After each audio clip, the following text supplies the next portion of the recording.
எல்லாரும் நல்லா இருக்கீங்களா? இன்னைக்கான பதிவு, ஆண்டவன் சோதிப்பது எல்லோரையும் அல்ல, உன்னைப் போல சாதிக்க துடிக்கும் புத்திசாலிகளை மட்டுமே. இது அப்துல் கலாம் ஐயாவுடைய பொன்மொழிகளுங்க. அதாவது பார்த்திங்கன்னா, உண்மையில் நம்ம அப்துல் கலாம் ஐயா சொன்ன மாதிரி தான், நல்லது நம்ம நல்லது தானே செய்கிறோம் எல்லாருக்கும். ஏன் கடவுள் நமக்கு மட்டும் சோதனை கொடுக்குறாருன்னு நமக்கு நினைப்போம், கவலைப்படுவோம். நம்ம மட்டும் ஏன் இவ்வளோ கஷ்டப்பட்டுட்டே இருக்கிறோம் அப்படின்னு.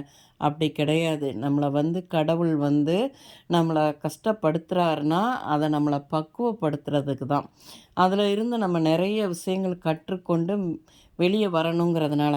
பொதுவாக நம்ம நல்லது பண்ணுறோம் அப்படின்னா கடவுள் நமக்கு சோதனைகள் வரும். ஆனால் அந்த சோதனைகள் எப்பயும் நிரந்தரமாக கொடுக்க மாட்டார். அது வரும் போகும்.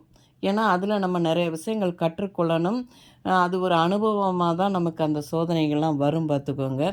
அதனால் நம்ம நமக்கு மட்டும் வருது, அவங்களாம் நல்லா இருக்காங்க அப்படிங்கிற ஒரு எண்ணத்தெல்லாம் நம்ம மனசில் வளர்க்காமல், நம்ம இந்த உலகத்தில் அடுத்தவங்களோட நம்ம ஒப்பிட்டு பார்க்கவே கூடாதுங்க.